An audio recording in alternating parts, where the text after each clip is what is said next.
శాసన మండలిలో 4వ రోజు నుంచి డిఎస్సి అక్రమాలపై చర్చకు రావాలన్న కోరుతున్న అధికార పార్టీ చర్చకు రాకుండా ప్రతిపక్షంపై తప్పుడు ప్రచారాలు చేస్తున్నారని వైసీపీ ఎమ్మెల్సీ ఇజ్రాయెల్ మండిపడ్డారు.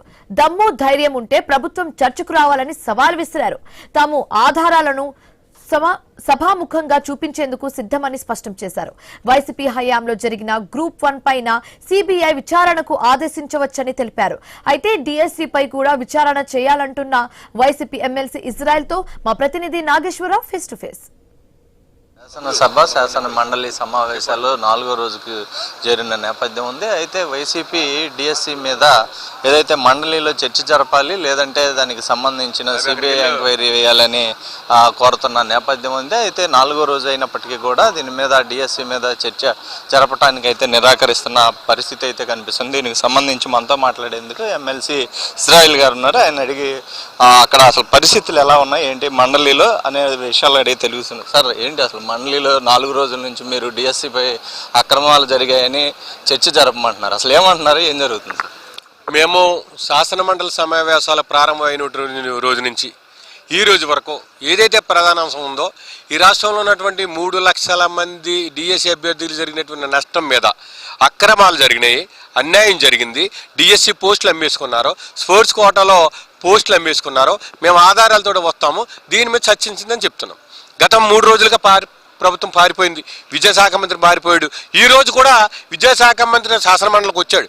వచ్చినటువంటి వ్యక్తి మేము పోడియం దగ్గర మేము డిమాండ్ చేస్తున్నాం. ఈ డిమాండ్ చేసే సందర్భంలో సమాధానం చెప్పాలి కదా.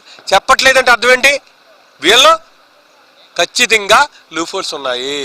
ఖచ్చితంగా ఒక్కో పోస్టుకి 15 లక్షల నుంచి 20 లక్షల రూపాయలు డిఎస్సిలో స్పోర్ట్స్ కోటాలో ఉన్నటువంటి జాబులకి నారా లోకేష్ గారు డబ్బులు తీసుకున్నాడని ఆడియోలు వీడియోలు ఉన్నాయి.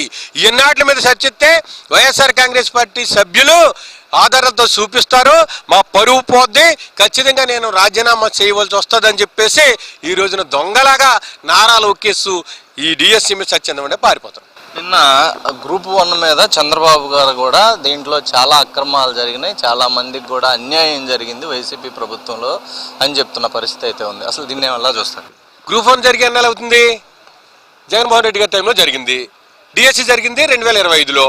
సరే, మేమేమంటున్నామంటే మీరు ఆ ప్రాతిపదికన తీసుకొచ్చారు కాబట్టి ఏపీపీఎస్సీ మీద కూడా సిబిఐ ఎంక్వైరీ వేయండి, డిఎస్సి మీద కూడా సిబిఐ ఎంక్వైరీ వేయండి. మరి నీతులు చెప్తాడు కదా చంద్రబాబు నాయుడు గారు, లా అండ్ ఆర్డర్ చెప్తాడు కదా, మరి లా గురించి బాగా తెలిసినట్టు కదా. 40 సంవత్సరాల ఇండస్ట్రీ 4 సార్లు ముఖ్యమంత్రిగా చేసినటువంటి వ్యక్తి ఈ రోజు 2 మీద వేయండి అని మా నాయకుడు అడుగుతున్నాం, మేము అడుగుతున్నాం.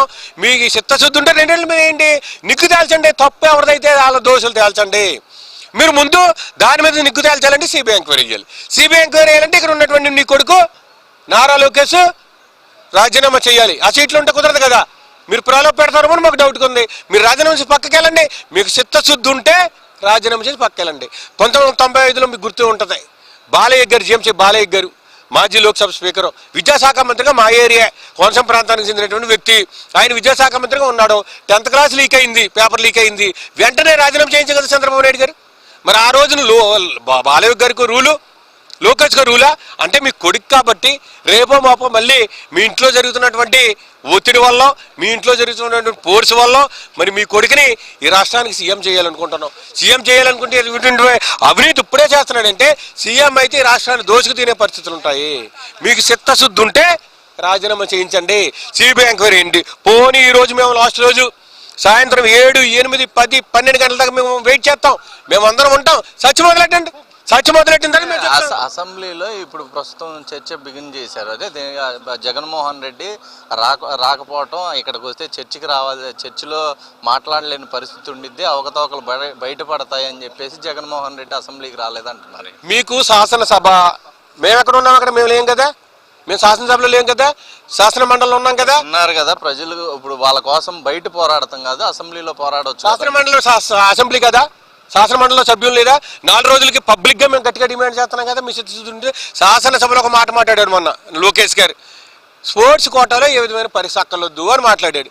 అంతకుముందు ప్రభుత్వాధికారి స్టేట్మెంట్ ఇచ్చాడు. ఏమి ఇచ్చాడు మీకు గుర్తుందా? స్పోర్ట్స్ కోటాలు కూడా టెస్ట్ పెట్టామని ఇచ్చాడు. అంటే శాసనసభలోనేమో లోకేష్ గారు టెస్ట్ పెట్టక్కర్లేదు అంటాడు, అక్కడ ప్రభుత్వాధికారి ఏదైతే డిఎస్సి నిర్వహించాడో ఆ వ్యక్తిమో స్పోర్ట్స్ కోటాలో కూడా ఎగ్జామ్ నిర్వహించాలని చెప్తున్నాడు. అంటే ఇక్కడ 2 నాలుకల ద్వారానే స్పష్టంగా కనిపిస్తుంది, ఇక్కడే వీళ్ళు దొరికిపోయారు. ఇది మొత్తంగా ఏదైతే అసెంబ్లీ కానీ అదేవిధంగా మండలి ప్రారంభమైనప్పటి నుంచి కూడా మేము డిఎస్సిపై చర్చ జరపాలి అని కోరుతున్న నేపథ్యం అయితే ఉంది. చర్చ జరపడానికి వెనకడుగు వేస్తూ అధికార పార్టీ బయటికి పోతుందే తప్ప చర్చ జరపడానికి రావట్లా. సరే, చర్చ జరగకపోయినా కూడా సిబిఐ ఎంక్వైరీ డిఎస్సి అవకతవకలపై వేయాలని సిబిఐ ఎంక్వైరీ వేయాలని కోరుతున్న నేపథ్యం కూడా ఉంది. అయినప్పటికీ వాళ్ళు ముందుకు రాకుండా అసెంబ్లీ కొనసాగిస్తూ అసెంబ్లీలో జగన్మోహన్ రెడ్డి రాలేదని కూడా నిందలేస్తూ ఉన్నారు తప్ప వాళ్ళ డిఎస్సి అవకతవకలు బయట పడతాయి అనే చెప్పి చర్చ జరపట్లేదని ప్రధానంగా ఎమ్మెల్సీ ఇజ్రాయెల్ చెప్తున్న పరిస్థితి అయితే. కెమెరా పర్సన్ వర్ధన్తో నాగేశ్వరరావు, ఐ న్యూస్, అమరావతి నుంచి.